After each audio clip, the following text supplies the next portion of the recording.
시청자 여러분 안녕하십니까? 출발 성공 투자 후반부 이어갑니다. 오니주입니다. 안녕하세요. 이혜은입니다. 미국도 이제 마지막 한 주의 첫 거래일을 시작했습니다. 어떻게 마감됐는지 글로벌 원샷 보면서 함께 보시죠. 랠리는 계속됩니다. 다만 거래량 자체는 좀 적었는데요. 그럼에도 불구하고 견조하게 우상향 곡선을 그렸던 간밤 미국 증시의 모습이었습니다. 특히 나스닥 지수가 0.54% 가장 큰 상승폭을 그려냈는데 이 배경에는 반도체 종목들이 있었습니다. 인텔이 어제 5% 넘는 상승폭을 그렸는데 이와 관련해서 잠시 후에 자세한 이야기 짚어보도록 하겠고요. 2년물 국채 입찰이 진행이 됐습니다. 4.314%로 낙찰금리가 결정이 됐는데 일단 2년물 국채 입찰의 이전 수요에 비해서는 다소 부진하긴 했습니다만 그럼에도 견조한 수요를 나타냈다라는 이야기 나오고 있습니다. 간밤에 나온 지표들도 또 한번 살펴봐야겠죠. 전미주택 가격지수가 4.87% 상승하는 것으로 나왔습니다. 전년 대비고요. 계속해서 반등세를 보이고 있다는 점이 다시금 물가에 조금 적신호를 키지 않을까 약간의 우려스러운 모습이 나오고 있습니다.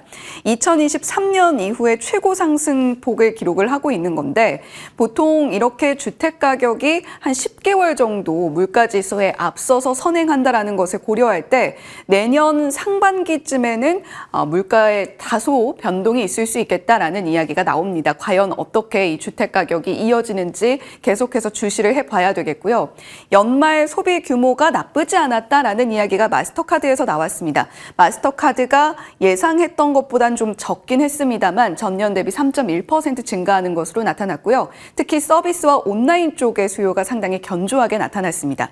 시카고 연은의 전미 활동 지수도 함께 보시죠. 0.03% 숫자 자체는 작지만 양으로 플러스로 전환을 했습니다. 지금 전미 활동 지수가 양으로 돌아섰다는 것은 경기 위축 국면에서 서서히 벗어나고 있다는 신호로 받아들이시면 될 것 같고요. 후티 반군이 홍해 선박에 대한 공격에 나섰습니다. 머스크사가 홍해 운항 재개한다라고 어제 당잠사에서도 전해드렸는데 이런 공격 소식이 전해지면서 WTI 원유 선물 2% 급등하는 모습 보여줬고요. 브렌트유도 $80를 다시 넘어섰습니다. 일단 WTI 원유 선물은 다시 $75 선에서 올라서면서 거래를 마치는 모습 보여줬고요. 자, 애플 이 소식은 이전에 당잠사에서 전해드린 바가 있습니다. 바이든 정부도 최종적으로 애플워치의 수입 금지를 승인을 하면서 애플워치에 상반되는 삼성전자의 갤럭시 워치가 상대적으로 수혜를 볼 수 있지 않을까라는 기대감도 함께 자리하고 있고요. 애플은 0.3% 빠지면서 마무리를 했습니다. 니오는 주말 사이에 플래그십 세단을 공개를 했죠. ET9인데 이와 관련해서 10% 넘는 상승폭 보여줬습니다. 자, 쾌조의 스타트, 산타랠리의 스타트입니다. 일단은 거래량 준 것과는 상관없이 APL에 따르면 투심이 개선되는 모습이 보여지고 있고 모멘텀 역시도 강화되고 있다. 따라서 랠리가 계속해서 이어질 것이다라는 애널리스트들의 전망이 나오고 있습니다. 일단 러셀 2000 지수를 좀 주목하셔야 될 것 같은데요. 1.24% 오르면서 지금 2022년 4월 이후에 최고치를 경신해내려는 흐름을 보여주고 있습니다. 것이 의미하는 바가 무엇일까요? 중소형주의 강세장이라는 것은 랠리에 참여하고 있는 투자자들이 늘어나고 있다라는 것으로 해석을 해볼 수가 있습니다. 따라서 랠리가 조금 더 강하게 길게 이어질 수 있다라는 긍정적인 전망으로 이어지고 있는 거고요. 이번 주에도 3대 지수가 상승으로 마무리를 하게 된다면 2004년 이후에 처음으로 9주 연속 상승을 만들어내게 되는 겁니다. 그리고 나아가서 1월 첫 주까지도 산타랠리가 이어진다라고 한다면 10주 연속 상승이 되는 거겠죠. 과거 데이터를 살펴봤을 때 그리고 현재 랠리 상황을 살펴봤을 때 불가능한 이야기는 아닙니다만 통계적으로 나오는 수치들까지 한번 정리를 해봤습니다. 자, 어제는 반도체의 날이었다라고 해도 과언이 아닐 것 같습니다. 그 트리거는 인텔이었는데요. 반도체 종목들 전반적으로 상승으로 마무리했던 모습 보고 계십니다. 자, 인텔이 파운드리에 복귀하겠다라고 강력하게 천명을 하면서 수비 태세에서 공격으로 전환을 하고 있는 모습입니다. 그 첫 번째로 저희 어제 당잠사에서 전해드렸던 것처럼 네덜란드 ASML사의 첫 차세대 장비 6대가 인텔로 향하게 됐다. 뉴메리컬 어퍼처 EUV 장비인데 지금 삼성전자가 미국의 공장을 건설하려는 움직임을 보이고 있죠. 테일러 공장인데 그 공장의 선단 목표가 4나노입니다. 그런데 이 하이 NA EUV 장비를 사용하게 될 경우에는 2나노 미만의 핵심이라고 할 수 있는 2나노 이하의 공정까지도 가능하게 되는 거죠.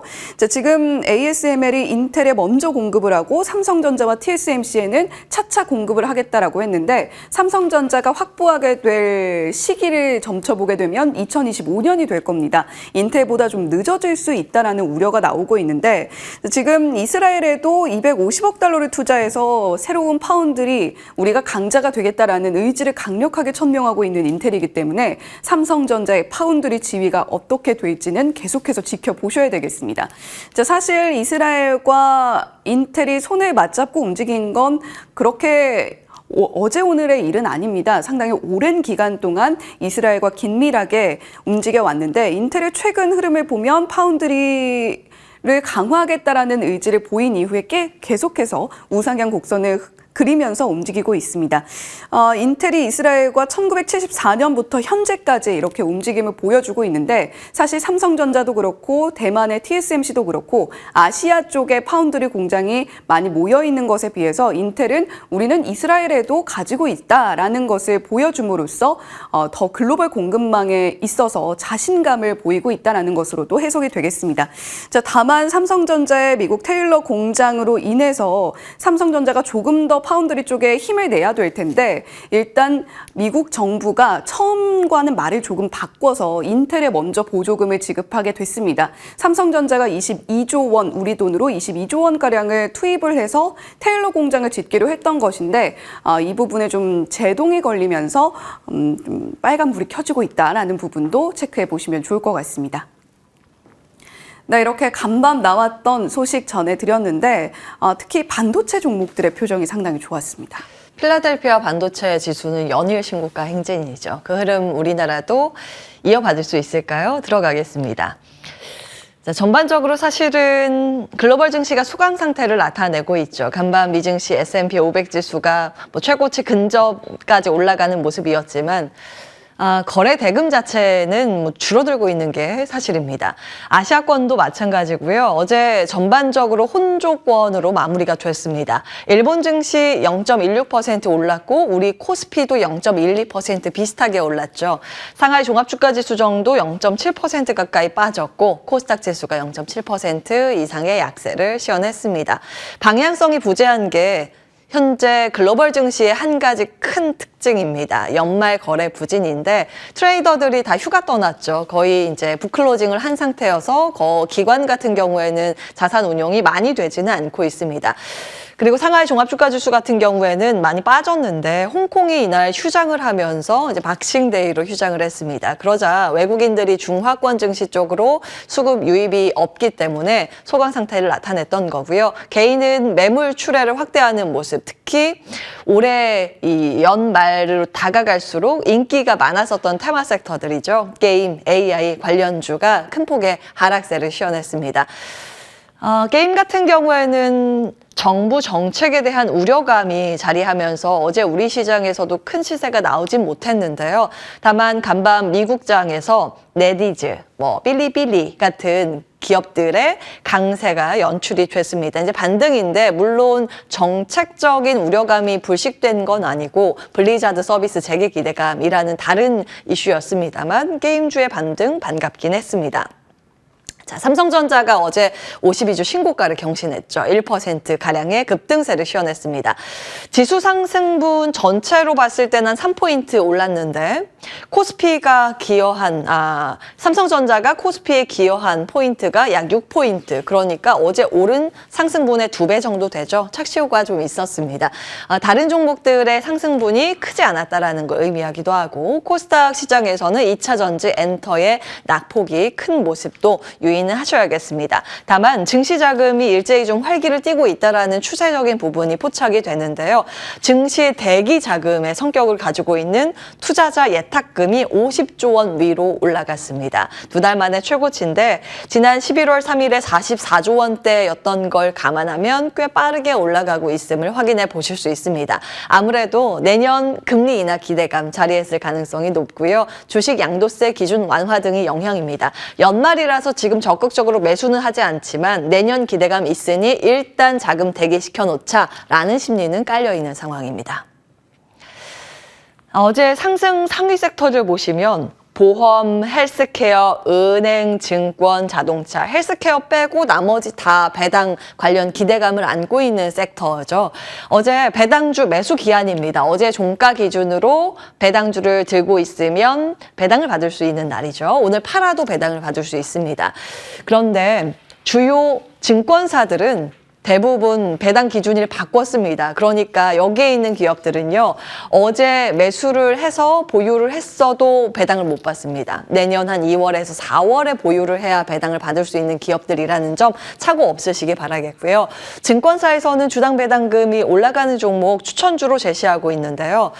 대부분의 종목들을 보면 우리가 전통적인 고배당주로 알려진 통신이나 증권, 금융 이쪽보다는 다른 개별 사업을 굉장히 잘해서 이익을 많이 내서 배당금을 늘리는 그런 기업들이 많습니다. 그런 추세들 보시면 좋을 것 같고요. 신한투자에서는 전장 기업들 많이 꼽고 있습니다.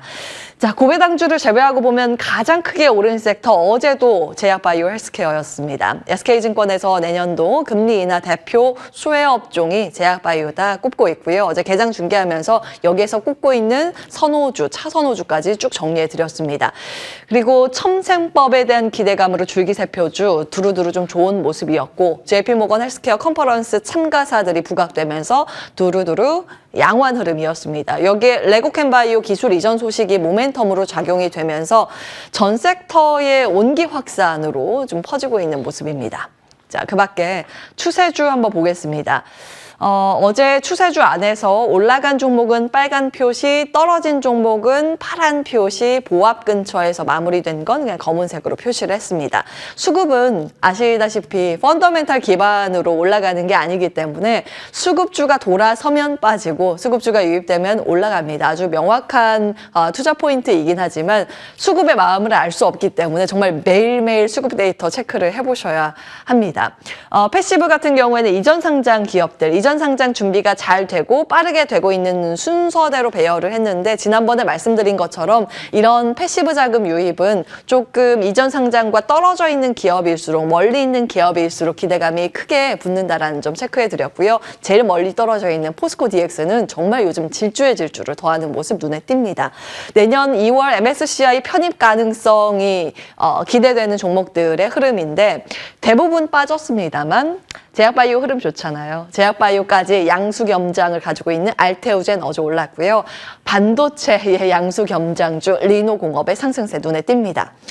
이렇게 달리는 말에 올라탈 수 있을까 좀 걱정이 되는 그 시기이기도 한데 증권사에서는 주가 급등에도 더 오른다 레포트 내고 있습니다. 최근 한 달간 목표 주가 상향 종목들 쭉 정리를 해봤는데요. 무려 4곳에서 꼽고 있는 종목 CJ 대한통운, 종근당, LIG 넥스원 이렇게 형광 표시가 돼 있는 노란색 종목들은 지금 52주 신고가 근처에서 흐름을 나타내는 종목입니다. 굉장히 강한 시세를 냈던 종목인데 모두 더 간다 의견 내고 있는 상황이고요. 세 곳의 증권사에서는 삼성, SDS 마찬가지로 신고가 영역인데 지금 매수 가능하다 의견 내고 있습니다. 그 밖에 이제 한 곳에서 의견 내고 있는 쪽도 신고가 영역 종목들 많이 있습니다.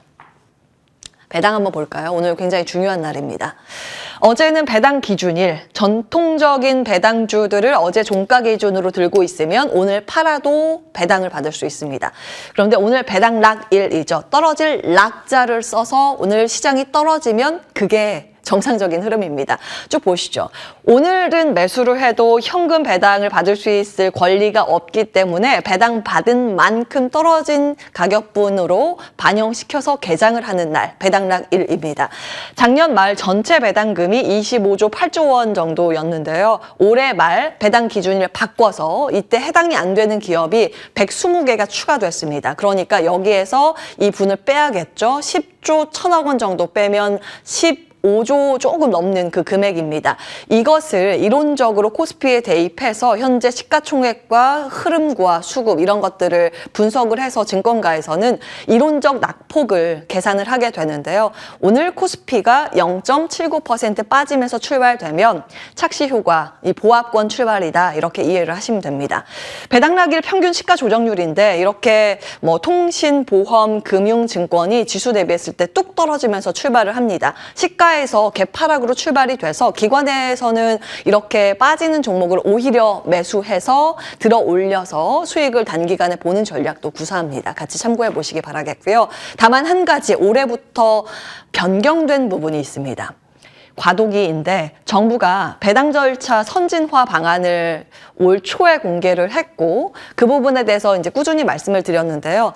기존에는 배당 기준일이 12월 말이죠. 이때 주주 확정이 됩니다. 그 기준일이 어제였는데 그렇게 되면 3월에 주주총회 배당액 확정까지는 배당을 얼마 받는지 모르고 이제 투자를 한 셈이죠. 그래서 좀 개정 법안 보시면 배당 기준일을 4월 초로 좀 미루고 그 전에 주주총회 때 배당액을 확정돼서 얼마 배당을 주는지를 보고 투자를 할 수 있게 됩니다.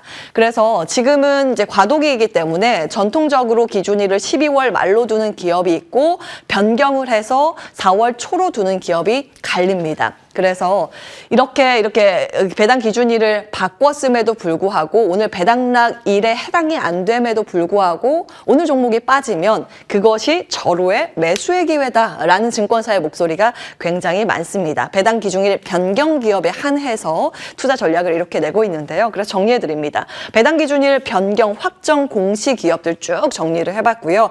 배당 수익률 4% 이상으로 추정되는 종목만 추려봤습니다. 이 안에 대부분 금융주가 많죠. 그런데 금융주 외의 종목들에 제가 형광표시로 해놨는데 현대차나 기아 같은 종목에 투자 의견이 요즘 몰리는 이유가 여기에 또 담겨져 있지 않나 싶습니다. 그리고 기존처럼 12월이 배당 낙인 기업인데 이들 종목은 오늘 빠져도 빠지는 게 아니다. 이런 정도는 이해를 하시면 좋을 것 같습니다. 자, 코트라에서 내년 수출 회복 기대된다 보고서를 냈는데요. 올해는 작년에 비해서 7% 마이너스 역성장 예상입니다. 그런데 내년에는 10% 가까이 수출 증가세가 회복될 것이다 전망을 하고 있습니다. 그 근거는 내년에 세계 IT 경기 회복이 되면서 메모리 반도체, AI 서버, 데이터 센터 등의 수요가 증가하기 때문에 우리나라는 반도체의 업황이 크게 개선될 것이기 때문이다 이야기를 하고 있습니다. 이제 대폭 증가 분류 업종을 따로 분석을 해서 같이 고시를 하는데요. 10% 이상 증가가 예상되는 업종은 첫 번째로 반도체, 다음 휴대폰, 화장품을 꼽고 있습니다. 반도체가 굉장히 많이 등장을 하죠. 내년도 유망 업종 모든 증권사에서 이 반도체를 다 공통적으로 꼽고 있습니다. 수출에 대한 기대감이 반영이 되고 있다는 점을 여기에서도 확인해 보실 수 있고요. 그 밖에 3곳 이상의 증권사에서 추천하고 있는 업종들 따로 분류를 했는데요. 소프트웨어, 제약바이오, 조선, 기계, 화학 등 주무장대 섹터도 심심치 않게 등장하고 있습니다. 같이 참고해 보시면 좋을 것 같습니다. 당잠사였습니다.